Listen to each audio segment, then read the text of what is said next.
Y bien, nos encontramos con el padre Pedro Pablo Aguilar. Él es el director del Departamento de Medios de Comunicación Social de la Conferencia Episcopal Venezolana.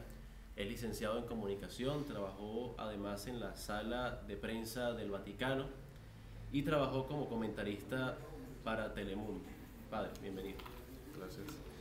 Hemos estado conversando entonces del tema sobre ética comunicacional en la Iglesia Católica Venezolana ante la crisis de la verdad.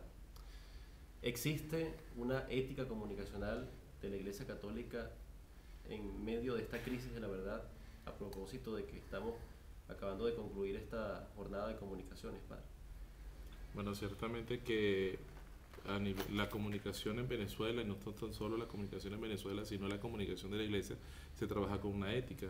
De hecho, podemos conocer que existen diferentes documentos que hablan sobre la ética de la comunicación, la ética de la publicidad.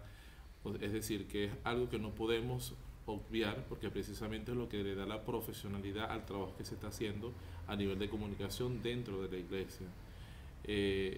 Hay muchas crisis de valores, por lo tanto entonces la Iglesia siempre trata como que ser aquella que mantiene, que estabiliza, que rescata lo que son los valores éticos dentro de la profesión de periodística o comunicacional, para sobre todo sustentar en el valor ético del trabajo.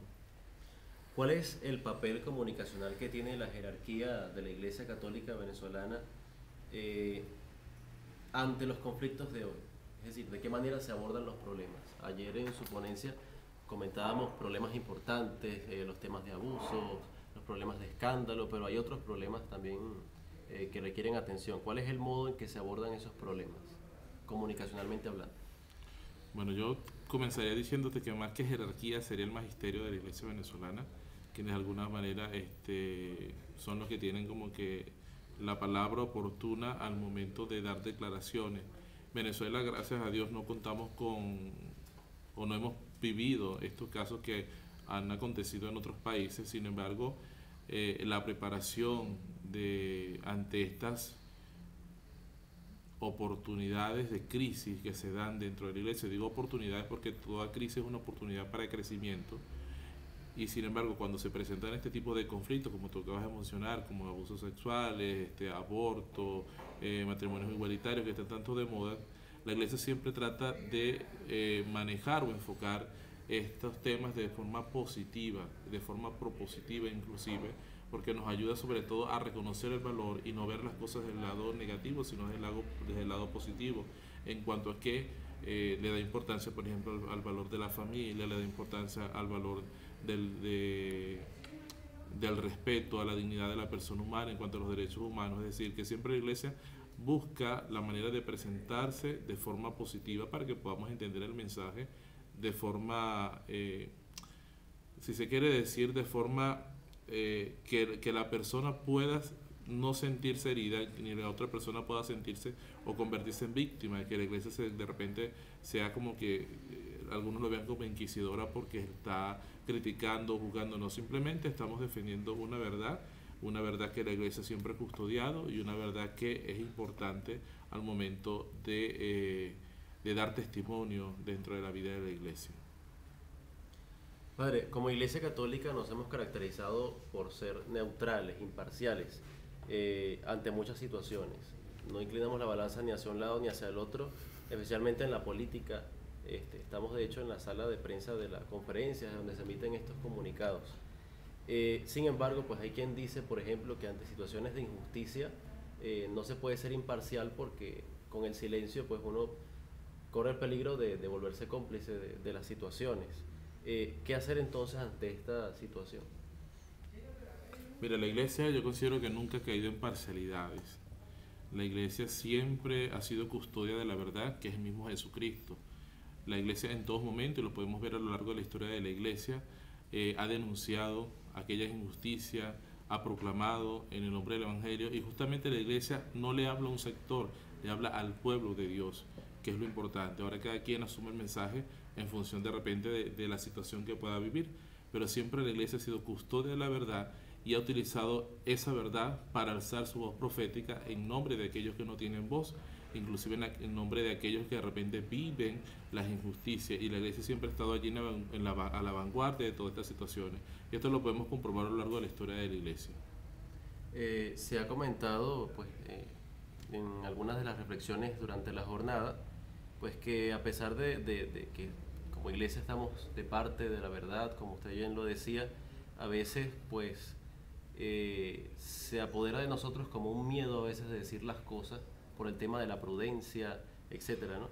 Hay un cantante, un cantautor que menciona en uno de esos temas, dice: una mentira que te haga feliz vale más que una verdad que te amargue la vida. Y hay personas que, tomando esto como excusa y a veces hasta citando el catecismo de la Iglesia Católica, dicen que por esto de evitar un mal mayor, entonces se miente, pero se puede estar mintiendo continuamente para mantener contenta a la gente. Pues se habla de prudencia, se habla del bien común antes de decir una cosa, o lo diplomáticamente correcto, y decimos: no, esto mejor no lo decimos, o se dirá solamente esta parte, o solamente se va a decir de esta manera para que suene de esta otra, y las verdades las pasamos como por un filtro. ¿Hasta qué punto se está mintiendo allí? ¿Hasta qué punto eso tiene que ser así y es justificable de acuerdo a la ética de la iglesia? Mira, dice la misma palabra de Dios en el Evangelio: la verdad nos hace libre. Y eso significa entonces que la mentira lo que simplemente nos encarcela, porque al decir una mentira, eso te lleva o te conlleva a decir otra mentira más para tapar aquella primera que has dicho. Es decir, que luego te metes en una telaraña de mentiras que no hayas cómo salir. En cambio, la verdad, aunque pueda ser muy dolorosa en ciertos momentos, hay que decirla. Lo que no significa de repente que dentro de la prudencia del cristiano, no es que vamos, como decimos en criollo, a sacar los trapitos del sol a la gente, porque hay que decir la verdad. Decir la verdad no significa, a lo mejor, si yo no digo, en el caso comunicacional, si yo no digo toda la información, no significa entonces que no estoy diciendo la verdad. Estoy diciendo parte de una verdad, y a lo mejor hay una parte que me reservo por prudencia y sobre todo por proteger la dignidad de la persona humana, porque es importante también pensar en la misericordia, es importante pensar en que la persona que se puede estar acusando o juzgando en cierto momento es una persona humana, y como cristianos, justamente la iglesia también es custodia de misericordia, es custodia de perdón y es custodia del respeto hacia la otra persona. Ya hay sus mecanismos, por supuesto, para determinar a nivel civil, por ejemplo, qué es verdad o qué es mentira, o de qué manera se puede juzgar. Pero nosotros como tal podemos informar con la verdad siempre, porque la verdad es sobre todo Jesucristo, y esa verdad es la verdad objetiva. Si no podemos hablar de medias tintas, sino que la verdad que presentamos es la realidad de Jesucristo. Y ante las informaciones que debemos dar como iglesia, hay que decirlas prudentemente. Hay maneras de decirlas, hay maneras de informarlas, lo que no significa que debemos esconder o tapar las cosas. Muy bien. Se dice pues que la Iglesia Católica a nivel institucional es objetiva, o trata de ser lo más objetiva posible. Sin embargo, filosóficamente hablando, pues escuchamos que se dice: yo soy sujeto, por lo tanto no puedo ser objetivo, soy subjetivo. Y la iglesia está compuesta por sujetos. Entonces, uno ve situaciones entre las críticas que más recibimos en las que no se es tan objetivo como se debería o como quisiera. Por esto mismo de verdad subjetiva versus verdad objetiva, si nos puede explicar un poco. Mire, yo pienso que no hay medias verdades, ¿no? Y que no existe una verdad subjetiva, objetiva. La verdad es la verdad, así de simple. Si no no puede haber medias tintas en cuanto a la verdad, porque entonces cada quien puede decir: bueno, esta es mi verdad y yo defiendo mi verdad, defiendo mi versión porque la considero mi verdad. Entonces, si cada quien se pone a defender su propia verdad, imagínense, no habría una verdad absoluta como tal. Entonces, la iglesia siempre ha sido custodia, como he dicho anteriormente, de defender esa verdad que proviene justamente de la esencia de Jesús, que es el camino, la verdad y la vida. Y desde esos valores evangélicos, entonces nosotros defendemos el hecho de la verdad y del respeto a la dignidad de la persona humana. San Juan Pablo II nos habló en la Veritatis Splendor de esta nostalgia de la verdad absoluta y de esta crisis de la verdad. Hay quien dice que la norma es susceptible a las circunstancias. San Juan Pablo II dijo que existe hoy, bueno, esto lo dijo en ese año que escribió la encíclica, que existe un doble estatuto de la verdad en la que incluso se tiene la tendencia a justificar como soluciones pastorales decisiones contrarias a las enseñanzas de la Iglesia. ¿Qué quiso decir el Papa con esto? ¿A qué se refería? ¿Y cómo se puede traer eso a la realidad de hoy? Bueno, muchas veces yo recuerdo una frase de un obispo, que en paz descanse, venezolano, que él aprendió cuando estudió moral. Él decía que yo prefiero pecar por misericordioso que por riguroso. Y tiene su validez en cuanto que muchas veces nosotros, cuando a la norma le falta el amor, estamos haciendo mal. Y la norma que ciertamente nos ayuda a nosotros a estar dentro de un patrón de conducta, nos ayuda a mejorar la sociedad, nos ayuda a caminar hacia el bien común, siempre debe estar enmarcada en el hecho del amor, y ese mismo amor es Dios. Si eso le hace falta, entonces seremos como fariseos, nos convertimos entonces en personas que vivimos de las leyes, pero tenemos un corazón vacío, un corazón que simplemente está lleno de normas, está lleno de estatutos, está lleno de leyes, pero que sin embargo al momento de practicar la humanidad, de practicar la eficacia de la misericordia y del amor, justamente no tiene ninguna validez. Por eso entonces que incurrimos en estos rigorismos y caemos en que nos creemos que somos o tenemos la potestad de juzgar, sin darnos cuenta que también aquella persona a la cual podemos juzgar es una persona humana, es una persona que también padece, que sufre ante la falla que puede haber cometido. Es decir, la iglesia es muy prudente en eso, y la iglesia busca la manera también siempre, no vamos a decir lo que de proteger a aquella persona que ha incurrido en una falta, pero sí de brindarle las herramientas del arrepentimiento, porque se condena al pecado, mas no al pecador. Eso significa entonces que aquella persona que ha pecado, que ha cometido una falta, se le invita a mejorar su vida, a cambiar. Y en la historia de la iglesia conocemos muchísimos casos. Sí. San Juan Pablo II cita en la Veritatis Splendor la constitución pastoral de la iglesia en el mundo actual, la Gaudium et Spes 62, y dice: una cosa son las verdades y otra el modo en que se formulan, conservando su mismo sentido y significado.